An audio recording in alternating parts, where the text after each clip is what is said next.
एक घर में माँ बेटी रहती थी। रात का समय था। दरवाजे पर खटखटाने की आवाज आई। माँ और बेटी बहुत गरीब थे, छोटे से घर में रहते थे। बेटी ने दरवाजा खोला तो वहां पर कोई नहीं था। नीचे देखा तो चिट्ठी पड़ी हुई थी।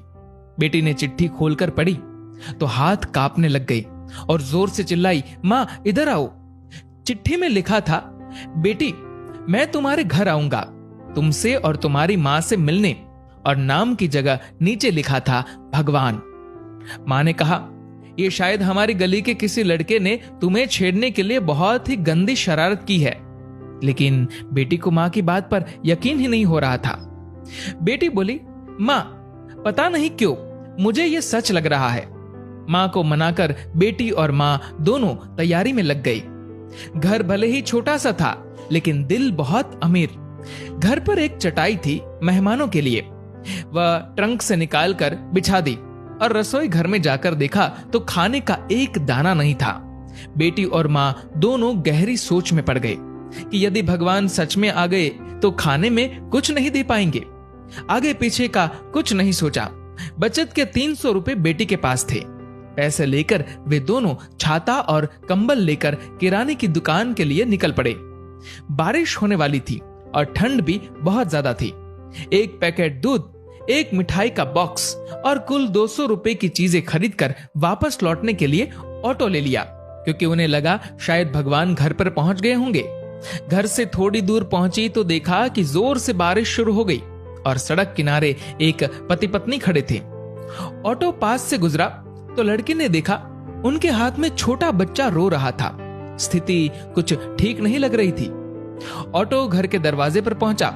माँ ऑटो से उतरी ही थी कि बेटी से रहा नहीं गया। बोली, ऑटो वाले भैया जरा ऑटो को उनके पास ले लो। पास जाकर देखा तो बच्चे को तेज बुखार था और उनके पास खाने के लिए कुछ नहीं था।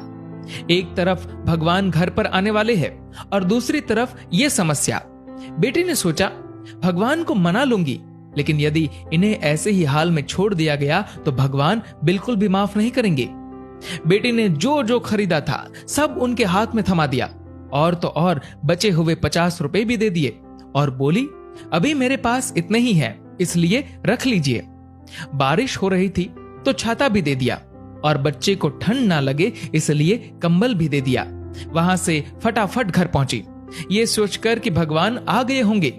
लेकिन दरवाजे पर माँ खड़ी थी। बोली, आने में इतनी देर क्यों लगा दी बेटी? और ये देख, एक और चिट्ठी आई है, पता नहीं किसकी है। बेटी ने पढ़ना शुरू किया। उसमें लिखा था, बेटी आज तुमसे मिलकर बहुत खुशी हुई। पहले से दुबली हो गई हो लेकिन आज भी उतनी ही सुंदर हो। मिठाई बहुत अच्छी थी और तुम्हारे दिए हुए कंबल से बहुत आराम मिला। छाता देने के लिए धन्यवाद। बेटी अगली बार मिलते ही लौटा दूंगा। बेटी के तो होश उड़ गए। निशब्द होकर पीछे मुड़कर सड़क किनारे देखा तो वहां कोई नहीं था। चिट्ठी में आगे लिखा था, इधर उधर मत ढूंढो मुझे, मैं तो कण कण में हूं। जहां पवित्र हो सोच, मैं हर उस मन में हूं। यदि दिखे कोई जरूरतमंद तो मैं उस हर जन में हूं। बेटी जोर से रो पड़ी और मां को सब बताया। दोनों बहुत भावुक हो गए और पूरी रात सो नहीं पाए। दोस्तों, अब आप सभी से एक प्रश्न है, क्या ये बेटी सच में गरीब थी? सोचिए और अपने दिल से इस सवाल का जवाब दीजिएगा, क्योंकि व्यक्ति मरने के बाद अपने साथ पैसे नहीं बल्कि कर्म लेकर जाता है। और जरूरी नहीं कि हर पैसे वाला व्यक्ति अच्छे कर्म लेकर जा रहा हो। इसीलिए कोशिश करें कि पैसों से अमीर हो या गरीब, लेकिन कर्मों से अमीर जरूर बने।